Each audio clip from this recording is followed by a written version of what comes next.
Live from New York City this morning. Good morning, good morning. Things getting interesting again. The data, okay. Is June back in play? Yields are higher, the dollar's stronger. The countdown to the open starts right now. Everything you need to get set for the start of U.S. trading. This is Bloomberg, The Open, with Jonathan Ferro.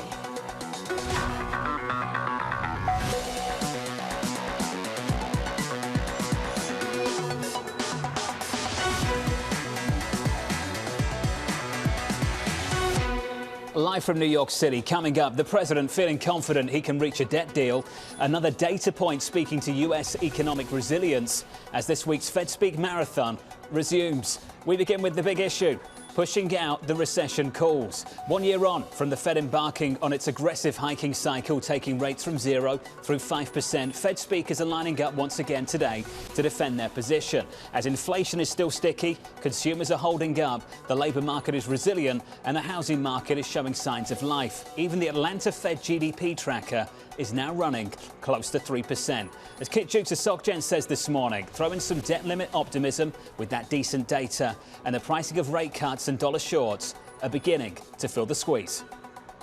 We've been talking about the risk of a U.S. recession for some time. Will we have a recession or not? We don't expect a recession in the U.S. This recession has proven indeed very elusive. We're not in recession in the first quarter. We're probably not going to be in recession in the second quarter. We're not seeing the whites of the eyes of it in hard data. Indicators have remained very stubbornly robust. Employment and consumers still fairly resilient. Consumers are proving resilient. The consumers are hanging in there. The equity market has earnings starting to reaccelerate and rebound. Inflation is actually still, still reasonably robust. That's a problem for the Fed. The market is a bit premature in expecting rate cuts this year. They don't have the ability to do that with inflation where it is. They're still focused on inflation. That has to be number one. The threshold for the Fed to cut is going to be high. Let's get to the Bloomberg team. Enda Karen in Washington, Mike McKee here in New York. Enda, you wrote about it this week. We're pushing out those recession calls. Yeah, so we polled 27 economists, John. Of those 27, there are only 5 who do not see a recession over the coming year, but the rest of that group keep moving the goalposts. They keep moving back their calls quarter by quarter, and that's because the narrative keeps changing. The data's holding up, like you mentioned. Consumer strength is still there. Inflation's coming off the boil. Housing market showing signs of stabilization. So the broad story was that the US was expected to be in recession at some point this year, but now, according to our poll of economists, only even of those who call a recession, they continue to push back their timing, given the way the economy is holding up. Mike McKee, is June back in play? June's back in play. If you've been watching this show over the last week, down in Florida, I talked to a number of Fed officials who really did not want to say we are going to pause. And now we've got a new one to add to the list. Lori Logan, the Dallas Fed president, out this morning with a speech in which she lays out the case for holding or going farther with the Fed funds rate, and concludes with this. The data in coming weeks could yet show that it is appropriate to skip a meeting. As of today, though, we aren't there yet. So expect more of that, and expect more Fed speak to push the idea that don't take raise off the table at this point. Got a number of Fed speakers yet to come today, tomorrow, and early next week before they get to the blackout period, including on Friday, Jay Powell, the Fed chair. Today, Philip Jefferson, the Fed vice chair designate. So look for all of this Fed speak, and perhaps trade a little bit away from the idea of Fed cuts or a Fed hold, and see what happens with the data. Mike, I said it's getting interesting again. What's your takeaway from this week? You've caught up with so many of these individuals. I just sense that things are starting to splinter on the committee just a little bit. I don't think so much you'd call it a splinter. There are some who lean towards a pause because they're concerned about how far they have gone and how fast. And there are others who think we still have to tighten some more. It's only a question of when. And that debate won't be resolved until we get very close to the date. After all, they get CPI the day before the Fed decision. Mike McKee, thank you, sir. Enda Karen. Enda, loved the piece with Reid earlier this week. Fantastic. Fantastic piece from you and the team on Bloomberg.com and on the Bloomberg Terminal team as well. Let's get straight to this market. Equity futures breaking down just a little bit on the S&P 500. We turn negative off the back of that jobless claims data. Yields higher every single day this week at the front end. Monday, Tuesday, Wednesday, Thursday this morning. Yields up by 8 basis points on a 2-year through 420. The euro, a break of 108. 107.88 on that currency pair. Euro dollar, we're negative by 0.5%. And as Mike indicated, opening the door potentially to June. Fair bit of data between now and then, but ultimately that's what we're talking about now. Citi's Andrew Hollenhorst sees things heading in that direction. He writes the following this morning. The hike probability is rising as Q2 real GDP growth looks increasingly likely to come in stronger than Q1. He referenced the Atlanta Fed GDP now forecast, something I know many of you have been looking at, just shy of 3% at 2.9%, with housing no longer a drag on growth after a third consecutive month of rising single-family building permits. Let's talk about it. Morgan Stanley's Caterina Simonetti, PGIM's Robert Hipp. Caterina, to begin with you, are we opening the door to another move in June? Well, Jonathan, thank you for having me on the show. And this certainly is an interesting time in the market. Earnings have been pleasantly surprising, but is this enough to really carry us into another bull market with all these risks on the horizon? We have the debt ceiling situation, and this is just one of the components. There's also, the question, is inflation going to be sticky? When is Fed going to be done raising rates? And is this going to be really enough to pivot us out of that risk, which that we're all concerned about, which is, the recession. So with all the questions on the horizon, we're expecting heightened volatility, especially when this uncertainty until the debt ceiling situation is resolved. Robert, what do you make of the progress we're making in the economic data at the moment? Housing this week, signs of activity, okay. Retail sales, okay. Claims have come back in. Industrial production, decent, not too bad. How would you characterize things in this economy? Things are fine. I think the mistake people have made is to assume that the natural state of the economy is going to be recession, and that anything that crops up that hits the economy, that hits the growth picture, is going to result in recession. And, and they've been so strong on that conviction that they're not really parsing the data. And what the data is telling us is that the neutral interest rate has probably moved up a lot, and this economy has powered through a big correction in residential real estate. It's probably powering through right now the slowdown in commercial real estate, but also the banking jitters. So I think that, you asked the question about, is June live?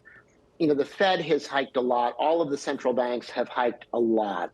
Their need to hike from here is, it may still be there, but the pace of hikes are going to be much slower, and they're going to be very cautious to make sure that they don't overshoot.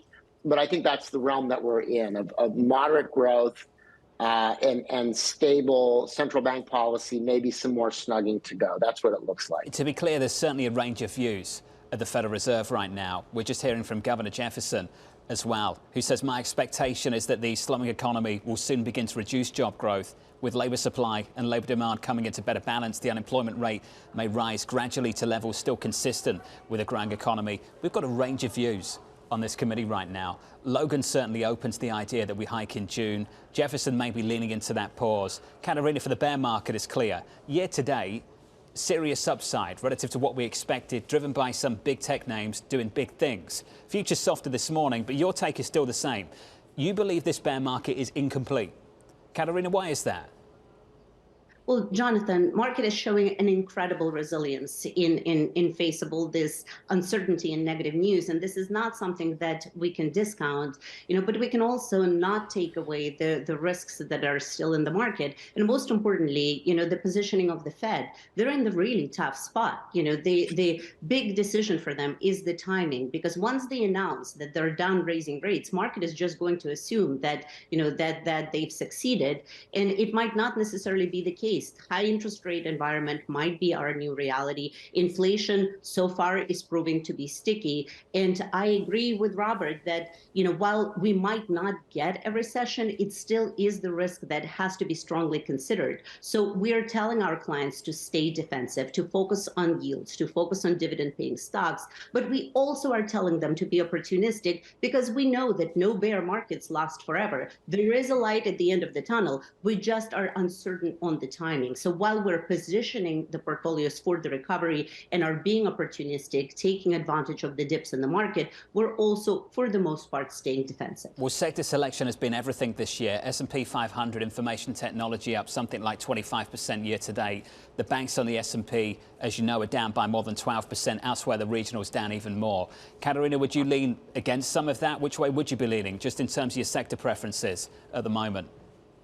Jonathan, sector selection and securities selection is absolutely essential in this type of market. We're looking specifically for names of companies that have the pricing power, that have the resilience to do well in this market, and also strong competitive advantage all across the board. We're not discounting any sectors. While we might be strategic, for example, in this time of uncertainty, energy and utility stocks might do well while we don't know what is going to happen with the debt ceiling, and we're facing possible, liquidity, the crunch, and further pressures on the market. But over the long term, we love healthcare, we love technology, we love the consumer staples, and there are a lot of buying opportunities. And the market uncertainty presents opportunity. We just need to expand our time horizons a little bit and positions ourselves for being protective, but also to make sure that we are in the right place when market recovery, is strongly embedded. Robert, in fixed income specifically, what are you and the team advocating for? Yeah, I think you need to build a bridge over this market. I mean, there's a huge opportunity in that yields are up a lot. But the market is priced for recession and rate cuts that probably, it's a very high hurdle. You have to really get that recession, get the Fed shifting gears, cutting rates to make money by buying the middle of the curve that's already priced in those rate cuts. So I think you need to build a bridge over that between your higher yielding floating rate product like your CLOs at the front end of the curve, maybe some lower quality issuers you can get comfortable with further out on the curve. And, I think that while, stocks have probably bottomed out and they're moving higher, it's a tougher growth environment. That tough growth environment, though, moderation could be very good for fixed income. And so there's a lot of opportunities, I think, to get those 5, 6, 7% kind of return opportunities in fixed income by being selective, looking for the best ideas in each area. We'll talk about what that means for Treasuries. Robert Tipp, Katerina Simonetti sticking with us. Treasuries right now selling off, just a bit softer this morning. Yields higher off the back of better data and some hawkish Fed speak from one Fed speaker in particular. Yields higher by 7 basis points, back through 420 on a 2-year. We are about 18 minutes away from the opening bell with some movers. Here's Abby. Well, as expected, John, Walmart put up a big quarter, a beat and raised quarter. This had been the expectation, especially compared to some of its peers with its value offering. Earnings were better by 12%, sales better by 2%. The outlook was raised, but what it does make it interesting, the company's relatively conservative, and they are still cautious on the U.S. consumer. As for some of the tech movers on the day, NVIDIA, Susquehanna, and Oppenheimer have both raised their price target to $350 on the stock, suggesting nice upside potential could be ahead. Earnings next week. And of course, this company getting a big boost from AI. Amazon up about 0.8%. They're making a roughly $13 billion cloud investment in India by 2030. And then finally, Cisco, the networking company, down 4.7%. Now, it's interesting because they raised the outlook, and we all know that that's such an important deal, but they saw weaker enterprise orders in the quarter that was. Typically, or often, John, Cisco leads the broader economy. So this is an important one to watch to see if this is a real sign of weakness for the enterprise and the corporate customer. Abby, thank you. We'll discuss that name around the opening bell in about 17 minutes' time. Allow me to share this with you. One of my favourite strategists on Wall Street, Neil Dutta of Renmac, has this to say. Growth bears, heads I win, tails you lose. Says this. Stock market and economic growth bears have no logical consistency to their views. The economy is weak, earnings will tank, and the Fed's cuts won't be enough now. It is the Fed is not backing off because the economy is too strong, so interest rates will need to be higher. Beyond pathetic. Ultimately, that's the story of the moment. Yields are higher on a 2-year at the moment, pushing higher by 8 basis points, 423 on a 2-year, and equities are lower by 0.2% on the S&P 500. Your opening bow just around the corner. Coming up next, more happy talk out of Washington, D.C. I'm confident that we'll get the agreement on the budget, that America will not default. I'm optimistic for America because of the people standing behind me. I'm optimistic of our ability to work together. That conversation up next.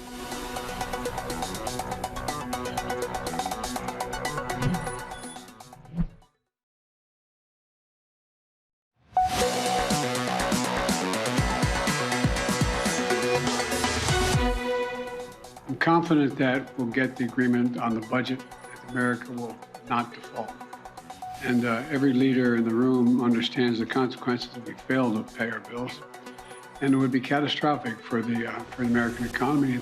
The president with some constructive words before departing for the G7 in Japan. A simple message: America will not default. Speaker McCarthy exuding confidence as well, despite seeing plenty of hurdles remaining. I'm optimistic for America because of the people standing behind me. I'm optimistic of our ability to work together. Do we have obstacles? Yes, we have a big obstacle in the White House. But we're going to change the course of history because we're going to stand for the American public. Speaker McCarthy telling reporters getting a deal done this week is, quote, doable. This coming as big bank CEOs meet with Senate Majority Leader Chuck Schumer. JP Morgan's Jamie Dimon saying his bank is prepared for any potential outcome. Everyone wants a strong financial system. Whatever it is, we will be prepared. We will be prepared. It's all good for the mood music, not so good for the Treasury's cash balance. According to data published on Wednesday, it's sitting at around 95 billion, up from a day earlier, but down from 140 billion at the end of last week. Joining us now is Bloomberg's Anne-Marie over in Japan. AMH, walk us through the latest. Well, the latest, Jonathan, is the debt ceiling negotiations are obviously a little bit of anxiety here at the G7 as well for foreign leaders, as the president is going to be sitting down with his peers, especially talking to them about getting on board what the U.S. wants to do in terms of vis-a-vis China. At the same time, these leaders are concerned about their own economies and protecting them if the U.S. were to default. So obviously, the president is going to be, as he said before he departed, he's going to be in contact with his negotiators in Washington. It's a smaller team. They have the authority to really hammer out the details with Republicans, but it's looming large on him, and it's even meant that he had to scrap part of his trip. After Hiroshima, he was supposed to go to Papua New Guinea. He was also supposed to go to Australia. I think all eyes are also going to be this afternoon on Washington with the Vice President Kamala Harris alongside Lael Brainerd is going to be giving a briefing about where they stand on these debt ceiling negotiations. And it's something obviously the president and his core team here at the G7 are watching. Anne-Marie, as you watch things play out, is this just improving mood music, or can you identify something specific that you think we have made some progress on? Well, I think the fact that it's a narrower group of individuals that are having these negotiations, that a number of leaders have come out on both sides of the aisle and say, we will not default, that does seem like they are making progress. The president also did have a moment where he said he does not want to see work requirements, Jonathan, when it comes to access to medical care. But he didn't say that about other issues. Work requirements are a big issue for the Republicans in the social safety net, but he didn't draw a red line for anything else. So you do see potential movement from the White House. The issue, of course, is going to be, once they hammer this out, are they going to be able to get the votes through Congress? But, of course, if this is a deal done by Republicans and Democrats, then you're going to have both sides likely signing up to vote for it. But obviously the concern is, Jonathan, and that is not lost on the global leaders here in terms of the risk they see to the global economy, is that June 1st is fast approaching. Here we go again. AMH, wonderful work this morning. Looking forward to your coverage for the next couple of days. Anne-Marie in Japan for the G7. Back with us for a final word, Caterina Simonetti, Robert Tipp. Robert, I want to come to you. Do you think we need to get closer to a crisis before we find a solution? I don't think so. I think that Biden has really taken a very powerful course here. We've heard more about the 14th Amendment than we have in the past, directly from the top. And I think that was his way of saying, come to the table, you give me something, I'll give you something. Otherwise, I'm going to roll over you. I'm going to prioritize and I'm going to make these payments. I'm not going to be the person that defaults on the debt. So I think that's why what it looks like to me is they both come to the table. They've given each other something to work with. They're going to put this thing to rest, and we're going to move on. Caterina, can you move on? Robert, the key is we must be prepared. As we hope for the best, we must prepare for the worst. And the beauty of this situation is that for the last 10 years, we were in zero-rate environment, and it's no longer the case. We have higher yields in both cash and liquid assets and in fixed income, and investors who desire that safety, certainly have options right now and can get pretty higher yields for it. But we must also prepare for the fact that, there might be a resolution, there will most likely be a resolution, and, what it means going forward for the market and for our portfolios. Where would you expect that relief to be in the market specifically? Did we get a stress test of that, a case study, if you will, yesterday? Well, when we look historically, we've had situations like this before. They're all very different, of course, but there is general expectation from investment public that this is something that is going to be resolved. And, the key here, actually, to be prepared for the negative outcome, for that pressure on liquidity, for the pressure on the markets that will result if there isn't a resolution. If there will be, it will be a positive impact. We're going to see that little bit of an influx of positivity in this environment of uncertainty, which will be great. That, coupled with positive earnings, will actually be quite a nice tailwind for the market. And that's the constructive view. Robert, you're pretty constructive on the outcome of this as well. Given the disconnects in the T-bill curve at the moment, is there anything you like, anything you're doing actively at the moment to take advantage of that? Right. I mean, I think there have been some tactical opportunities in the CDS, especially in the curve, the credit default swaps on the government. I think that the markets, the best way to approach this, I think, of course, yes, you have to prepare for the worst and what would be your settlement issues and so on in the case of a default.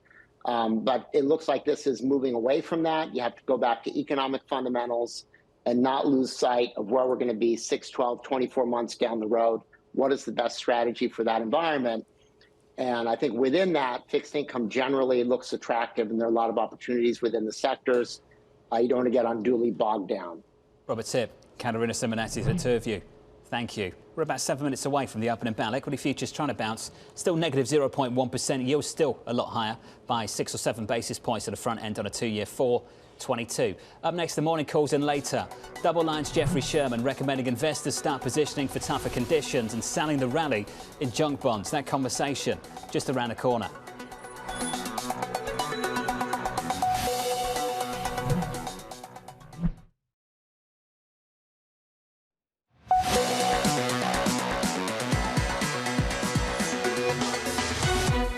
Equities just a little bit softer here. Let's get to the morning calls. Your first call from Truist, downgrading Procter & Gamble to hold, 155 price target, seeing limited upside due to a lack of upcoming catalysts. Evercore upgrading Teva Pharmaceuticals to outperform, pointing to the company's strengthening pipeline. And finally, Morgan Stanley raising its United price target up to 75 a share, expecting China's reopening to unleash a wave of potential travel demand. That stock is just a bit softer in early trading. Coming up, Walmart raising its annual profit forecast, but delivering a word of caution about the consumer. That conversation still ahead. We'll catch up with Double Line's Jeffrey Sherman. That conversation up next.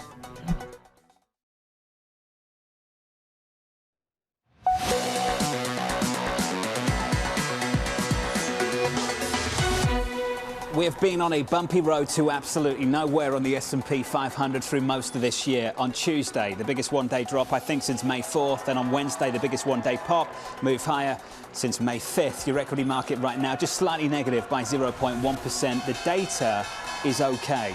Are we opening the door to a move in June again at this Federal Reserve? There's your opening bell. Switch to the board and get to the bond market. It's driving yields just a little bit higher by 5 or 6 basis points on a 10-year, back through 360, 361.91. In the FX market, it's driving some dollar strength. The euro, a break of 108, 107.88. We're negative on that currency pair. Euro dollar by 0.5%, and crude a little lighter as well, 72.36. We're negative there by 0.6%. About 20 seconds into this session, your equity market slightly negative on the S&P 500, slightly positive on the Nasdaq. The one stock to watch at the open, Walmart, the retailer raising its full-year profit outlook, but delivering a word of caution, expecting inflationary pressures to linger. The CFO saying this: there's reason to be somewhat cautious on the health of the consumer. Abby has more. Hey, Abby. Hey, John. Yeah, it's an interesting quarter, and right now investors are rewarding the stock, popping, having its best day in more than a month. So relative to the quarter, they beat adjusted earnings by 12%. They beat sales by 2 or 3%. So pretty solid. Now, the outlook, I'm getting different reads here. One analyst is talking about how the second quarter is a little bit light, but still strong. They basically held, but because of cautious activity that they're seeing out of consumers, they are not raising the guidance in a big way. That said, they're doing a little bit better, it seems, than some of their other retailing peers, such as Target. Now, of course, they do have, because of the economic environment, more shoppers who earn over $100,000. There's headlines out now saying some of those shoppers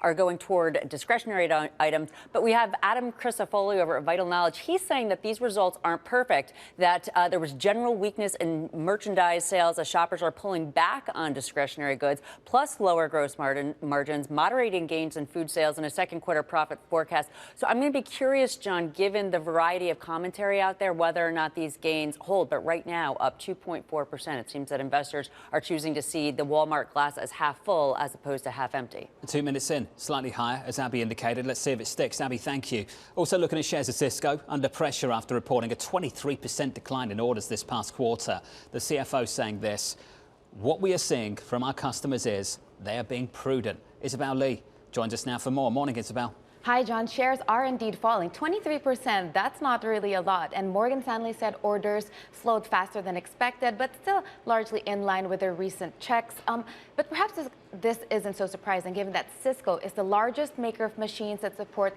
computer networks and the internet. But there is some good news here. For instance, they had strong sales forecasts and overall positive analyst projections. Its CEO, Chuck Robbins, maintained that demand is steady and that the improved supply chain is giving customers more confidence to purchase equipment. He has tried in the past to recast the company as a provider of software so that he will encourage people to keep on buying and bring in a recurring cost apart from that one-time purchases. So we'll see how that plays out for now, John. Let's see if the name recovers, Isabel. Thanks for that. Cisco still lower by 2.6% about 3 minutes into this session.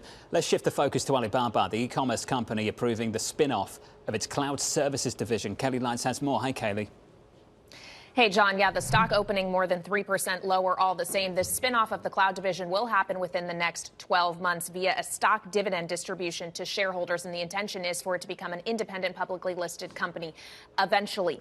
Now, it's worth noting that this announcement came in the context of the company's fiscal fourth quarter report, in which this division saw revenue actually down 2% versus estimates of 6% growth. You also saw a decline in growth in its China commerce business. So speaks to some of the underlying issues Alibaba is dealing with here, hence why they are looking at unlocking value in these different businesses. Not only will the cloud division be spun off, they also are beginning to pursue IPOs for its grocery division as well as its logistics arm.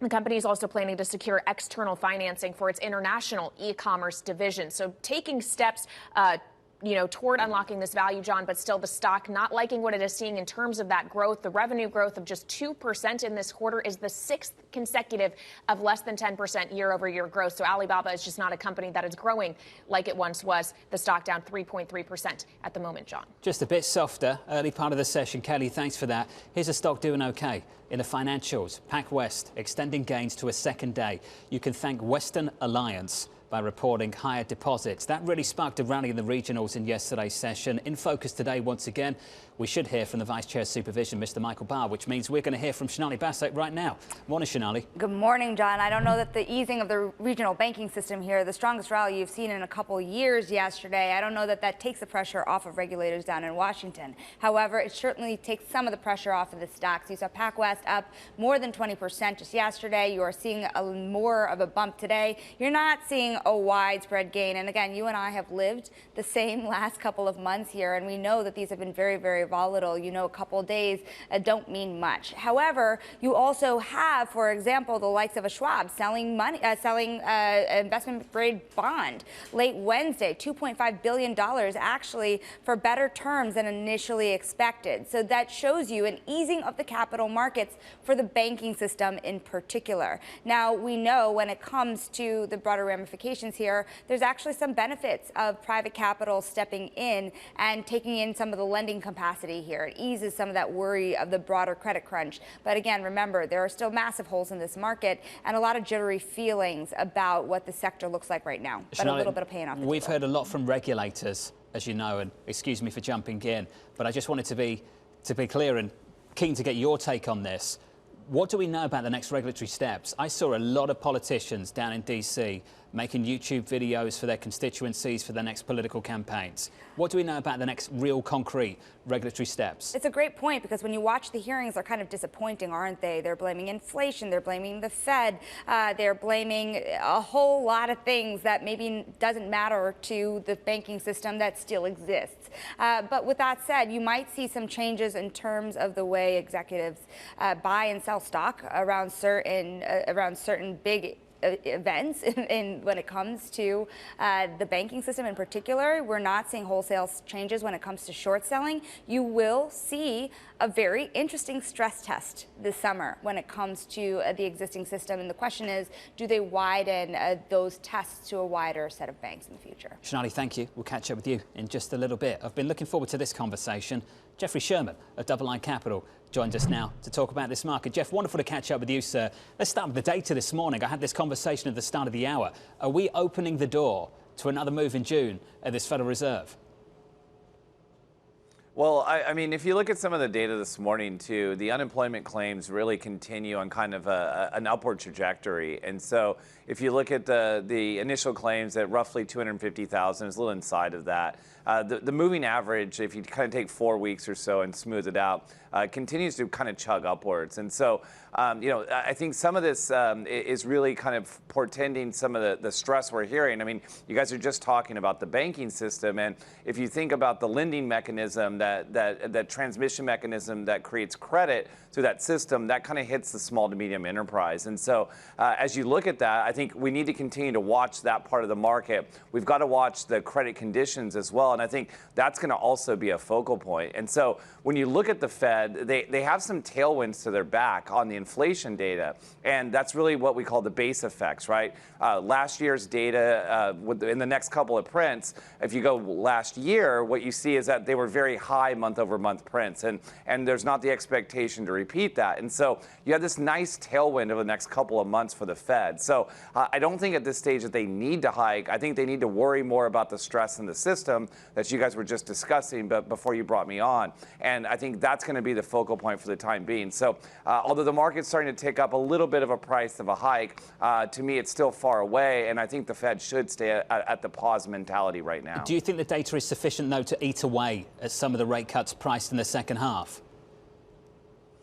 Well, the rate cuts in the second half are really kind of a strange beast, because if you look at them, it's this orderly kind of cutting system that where they're just going to start to take 25 basis points off the table. And we all know, having experience in markets, that's not how markets work. And really what it's pricing in is a probability of probably a more significant cut. And so although I don't really expect to see that path of cuts, if there is degradation in the data, I could see the Fed cutting meaningfully. And I think the way that looks is that they pause, they keep rates elevated for the next few months, and then potentially it's late in the game, there's stress in the system, and they need to act more aggressively. And so I think if the Fed is to cut this year, I think it's more sizable than kind of what the market's pricing, or at least the path. It's more of a step function downward. And, you know, it maybe a 75 or 100 basis points will eradicate some of those hikes we've seen this year. This is something that Neil Dutta of Renmac, Gershon Diston founder AllianceBernstein, also the same thing that you just said, basically, Jeffrey. Either we've priced in too much or not enough. You know, it's kind of one or the other. The Fed's going to have to cut hundreds of basis points or not at all. The front end's repricing a 2-year higher every single day this week. We've talked about that repeatedly through this morning. We're up 7 basis points on a 2-year at 423. Jeffrey, as you know, a lot of people are getting comfortable going out further along the curve, going out to, say, the 10-year, anticipating lower growth and ultimately lower yields. Is that some way you're comfortable with still? Yeah, and it's something we've been doing really for the last 14 months or so. And so we've been balancing out our portfolios because we still own credit in a fixed income market, but we want to own some of that, what I'll call back-end duration, 10-year and 30-year treasuries, really to offset some of that risk out there. But, I think when you look at the 2-year, even though we're talking about it's creeping up, you're about 422 or so, I think, before I came on the show this morning. And what you see there is that essentially it says that the bond market doesn't believe the Fed is going to be able to stay at this level, right? If we have a 5.25 rate and the 2 years pricing, let's say 4.25, there's 100 basis point disparity between there. So ultimately, the bond market is saying that the Fed can't stay at these levels for a prolonged period of time. And so these are the highest levels we've seen on the 2 years since we've seen stress in the banking system. And, even we talk about the 10-year, if you look at the chart, since we had the banking crisis, we got in this new range, we're actually at the very upper end of that range on the 10-year. And so we've been really bouncing between 330 and like 362 or so since we had the banking crisis a couple months ago. And so it'll be interesting to see if we can break higher. I think if you get meaningfully higher, it is a chance to actually add more duration to portfolios to not only offset some of this credit risk, but if you think about the other parts of your portfolio, such as equity risk, we think that the 10-year and the 30-year Treasury can actually provide a lot of value if there is a degradation in the economy. Well, let's go to the other side of the risk spectrum for you in the credit market then. Jeffrey, can you tell me how you're managing your credit exposure at the moment, you and the team? Yeah, so what we've been doing, kind of similar to what I was talking about on the interest rate side, is that we've been migrating up the credit spectrum. So we've taken down exposure on a dollar basis, so meaning the allocation of the portfolio is smaller to things like high yield bonds, things like bank loans. Bank loans to us seem to be one of the riskier parts of the market right now because that's essentially where Fed policy is directed today because the coupons have had to reset because of their floating rate nature. So these companies are inherently paying 500 basis points more than they were 1 year ago, or at least 14 months ago. And so ultimately, we think that there could be stress in the system there. You're seeing that specifically in the lower credit quality. So that is something that we are wholesaling trying to avoid today. We still own investment grade credit. We own it, kind of in those middle tiers of the investment grade market. But also, when you look at some of the securitized markets, such as like non-agency RMBS, or even some parts of the commercial real estate market, there is a lot of value. And when I say commercial real estate, people panic and say, well, aren't you aware of all this office and the things that are going on in the space? Yeah. And I say, absolutely. But the thing is that there's a lot of headline risk there, but you can move up in quality in these assets. You can buy things that are like AA rated, AAA rated, that yield 7, 8, 9% today. So if you can underwrite the assets, we think that that's an area that investors should be focused on right now. Now, it's probably a little bit early. You definitely don't want to be delving down into the lower tiers of credit within the commercial real estate market, but I do think that there are some opportunities that investors are overlooking. And so as we're talking about a slowdown in the U.S., the other thing that we have been reducing our exposure to is emerging market debt as well. And so I know there's been a lot of fervor around the sector because I hear the story that the dollar's peaked, that's the time to buy emerging market debt. And I agree with that if you're in this cycle where you don't have a U.S.-led recession. But if we're really curious about, or we're nervous about seeing a recession in the next 6 to 12 months, emerging market debt just does not compensate you for that risk today. So we're being a little bit more cautious in the portfolio. We haven't really made a lot of changes except buying a little bit more of CMBS in the last month or so. But since the banking crisis, our portfolio allocations haven't moved much because we were pretty well positioned coming into it. Hey, Jeff, so much to unpack there. I could talk to you all day, but can I just pick out the FX component of that? The dollar call. Do you think there's a risk here then that we move to the other side of the dollar smile, so to speak? That you start to get underperformance almost everywhere, Europe, China, which leads to this dollar strength and that kind of classic risk-off dollar strength move?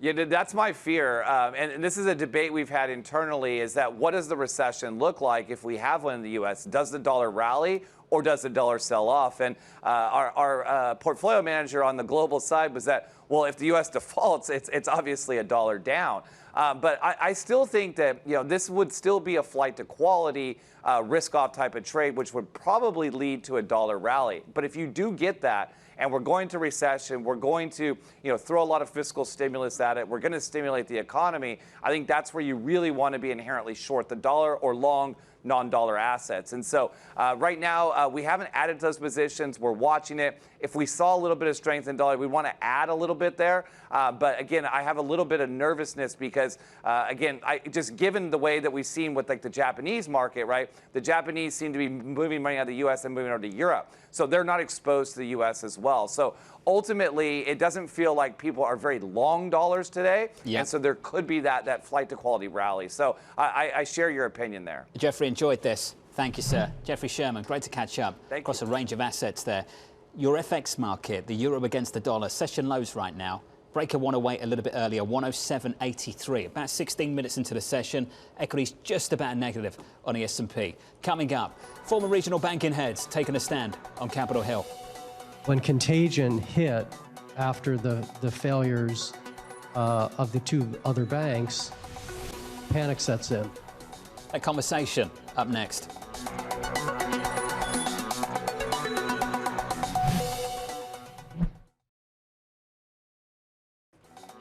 This is Bloomberg's The Open. I'm Lisa Mateo, live in the principal room.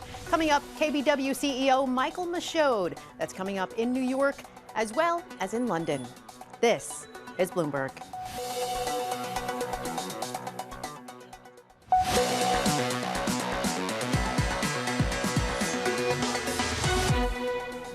At the end of the day, when the panic sets in, it's really hard to regain confidence.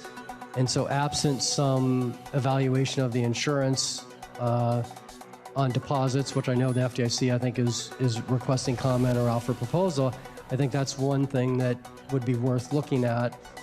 We've got a new focus now. Is it the next shoe to drop? US commercial real estate prices falling in the first quarter for the first time in more than a decade. According to Moody's Analytics, the less than 1% decline was led by drops in multifamily residences and office buildings. Moody's chief economist Mark Zandi saying, quote, lots more price declines are coming. A concern the Federal Reserve shares, writing in its semi-annual financial stability report that, quote, the magnitude of a correction in property values could be sizable and therefore lead to credit losses. The Fed Vice Chair for Supervision, Michael Barr, telling lawmakers this week they have increased their oversight. We are looking carefully at commercial real estate risks. Banks already are in the process of working out commercial real estate loans where they see those risks in appropriate places. Let's get to the team. Kelly Lydes, Shonali Basak. Kelly, first to you. What are you seeing on the policy front? The regulators' focus, is it shifting back to this?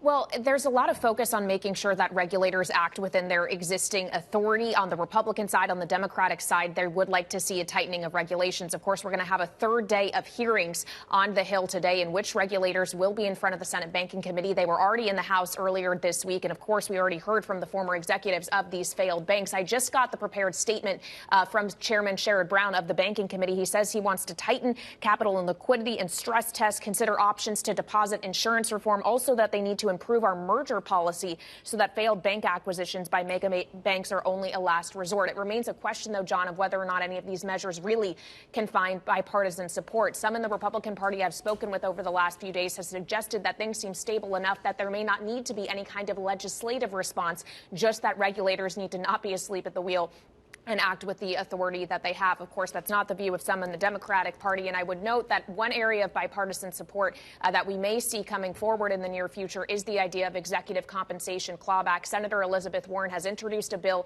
in that regard. She told me earlier this week she'd like to see it marked up in the committee very soon. So we'll see what steps forward we really get, John. But of course, a lot of today is going to be scolding and grandstanding to a large degree. Once again, Shonali, let's talk about this market, this one focus, commercial real estate in America. You speak to a lot of fund managers, a lot of people with exposure to this. What are they saying? I think we have to look at a few things. One, I want to double down on this Moody's report a little bit, John, here, because the other part of the quote that Mark Zandi gave was we're on a razor's edge here. And their estimation for price declines is about 10%. Another important thing that's in this report that is underappreciated in the market, everyone's talking about offices. Everybody. Of course they are. And actually, if you look in the big private equity firms, they have data that is granular on just how empty these office buildings are city by city. But in the Moody's report, there's another underappreciated risk here. That is multifamily buildings. This is residential real estate we're talking about. So it's not just office buildings at this point that Moody's is worried about. And again, that is an area of the market that people are talking about a lot less than they are offices, which are more obviously facing potential financial distress. Just a huge amount of focus on this at the moment, and that focus is not going away. Shanali, thank you. To Katie Lyons as well. Just another day of a lot of noise down in Washington, D.C. We can't wait. On the S&P 500, negative by 0.1% in the early part of the session. On the NASDAQ, we're positive by about 0.3%. Up next, we'll get you the trading diary from New York. This is Bloomberg.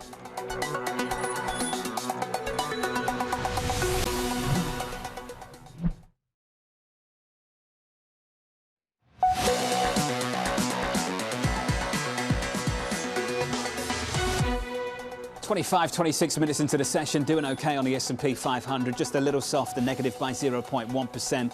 Plenty of action in the bond market, repricing the front end of the yield curve higher.